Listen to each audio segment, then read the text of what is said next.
For much of the last century, we viewed Cro-Magnons, the earliest modern humans in Europe, as noble and enlightened beings. Their cave art moved us. Their burial rituals seemed almost spiritual. They felt familiar, like echoes of our better selves. It was comforting to believe that the roots of humanity were grounded in beauty and thoughtfulness. But new evidence urges us to reconsider. What if the same hands that etched majestic animals into stone also wielded weapons in the dark? What if the flowers buried with the dead came after violence, not peace? We've long embraced the image of Cro-Magnons as visionaries, but behind the art and bones, there may be another story, one, not of grace, but of grit, a story of competition, of conquest. And maybe, just maybe, that story is even more human. The Cro-Magnons were not some distant species, they were early Homo sapiens, just like us.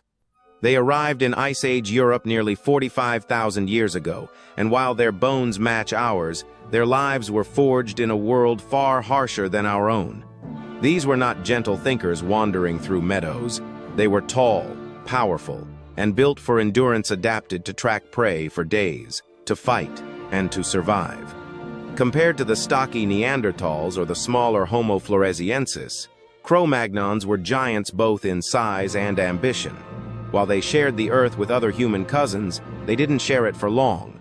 Whether by competition, conflict, or sheer persistence, Cro-Magnons came to dominate. And while we often remember them for art and innovation, we must also ask, was their greatest strength not creativity, but conquest? When the Cro-Magnons arrived in Europe, they didn't step into silence. The land was already alive with Neanderthals, Denisovans, and other early humans who had called it home for hundreds of thousands of years. Yet something changed, swiftly and dramatically. The tools of Neanderthals vanish from the record. Hearths are left cold. The bones of hunted animals shift in kind and pattern. These were not gradual cultural evolutions, they were breaks. Clear, jarring interruptions. Something had happened, or rather, someone. Cro-Magnons didn't simply move in. They displaced, replaced, erased.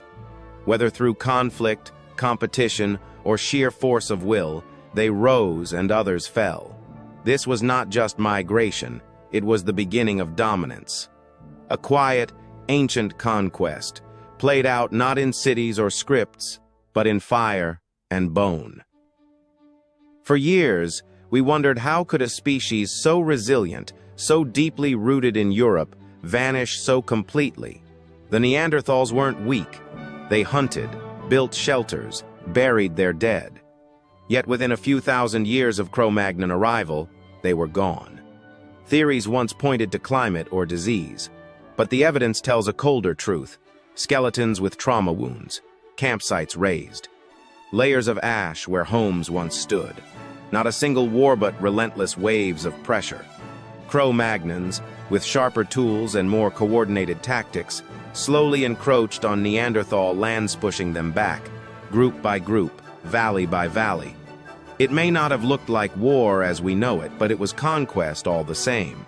In time, there was no edge left to retreat to. The Neanderthals didn't just disappear, they were outmatched and overwhelmed. In times of desperation, humans have always done what they must to survive. But some evidence from the Cro-Magnon world suggests this wasn't just about hunger. At Gough's Cave in England, bones tell a disturbing story. Human remains deliberately butchered, cleaned of flesh, skulls reshaped into bowls. The marks are precise, not frantic. This wasn't chaos. It was ritual, it was practiced, and perhaps it was personal. These weren't the bones of strangers. They may have been rivals or kin. Cro-Magnons may have consumed the bodies of enemies to dishonor them, or of their own dead, in ancient rites now lost to time. Was it fear? Was it power? We may never know. But it challenges the image of the Cro-Magnon as merely noble. Beneath the paintings and tools, there may have been ceremony not of art, but of flesh and fire. Across the burial grounds of our Cro-Magnon ancestors, a pattern emerges sown that speaks not through what is found, but through what is missing. Women, especially young women. Their absence is not a matter of chance. It's too consistent, too widespread. Archaeologists are left with troubling questions. Where did they go, and why aren't they buried beside their families?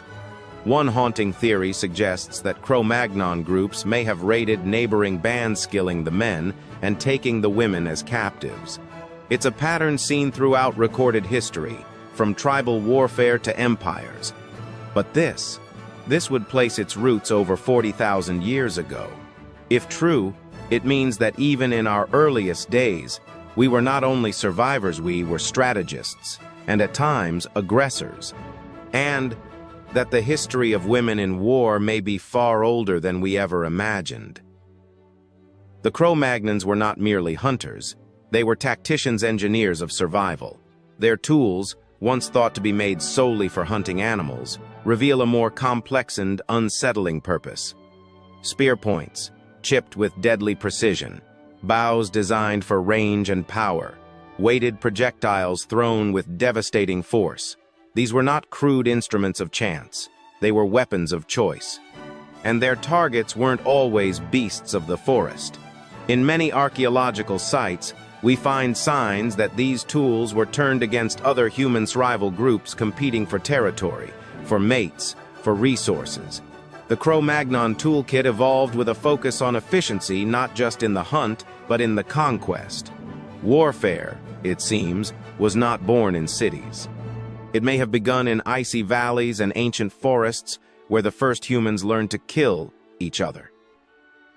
For generations, we've looked at Paleolithic cave art with awe, marveling at the skill, the grace, the mystery. Herds of bison, silhouettes of mammoths, handprints pressed into stone like ghostly signatures. We call it art. But what if we're only seeing part of the message? Some images are harder to romanticize: figures pierced with arrows, scenes of pursuit, even apparent executions. Could these paintings have served a different purpose? Not as decoration, but as declaration?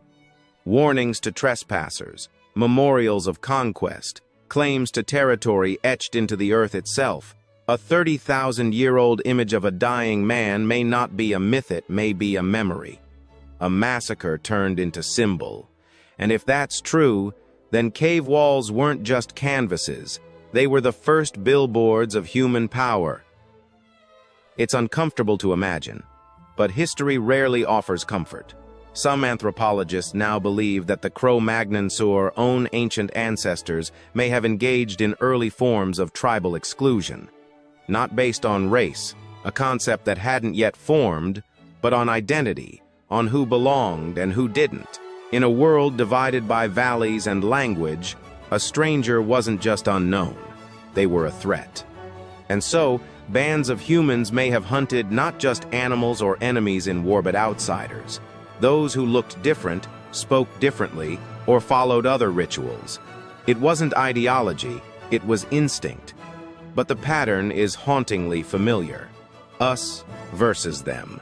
It echoes through time, from ancient hillsides to modern headlines. And if it began here, with sharpened flint and firelit eyes, it forces us to ask, how far have we truly come? Buried beneath layers of soil and time, the bones of Cro-Magnon children whisper of a harsh beginning.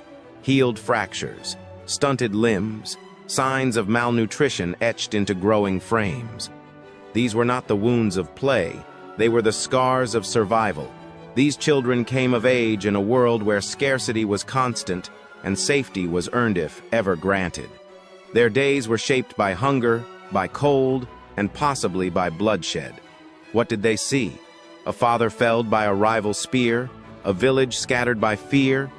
When violence is all you've ever known, what does adulthood become? These weren't the wide-eyed innocence of modern memory. They were the first witnesses to human conflict. And from that crucible, they grew into warriors, into survivors, into the architects of the world we would inherit. Today, we understand trauma as something real, something carried not just in the mind, but in the body, in the blood. but what of our ancient ancestors? The Cro-Magnons lived through things we can scarcely imagine. Bitter winters, sudden violence, the loss of loved ones not to time but to blades. Did they grieve? Did they flinch at the crackle of fire, remembering raids? Did they whisper stories of death to children too young to understand but old enough to carry fear? The brain they carried is the same we carry now. And if we know trauma leaves marks, we must wonder, did it leave its first imprint there? In a world of survival, was fear passed down not just through stories, but through silence?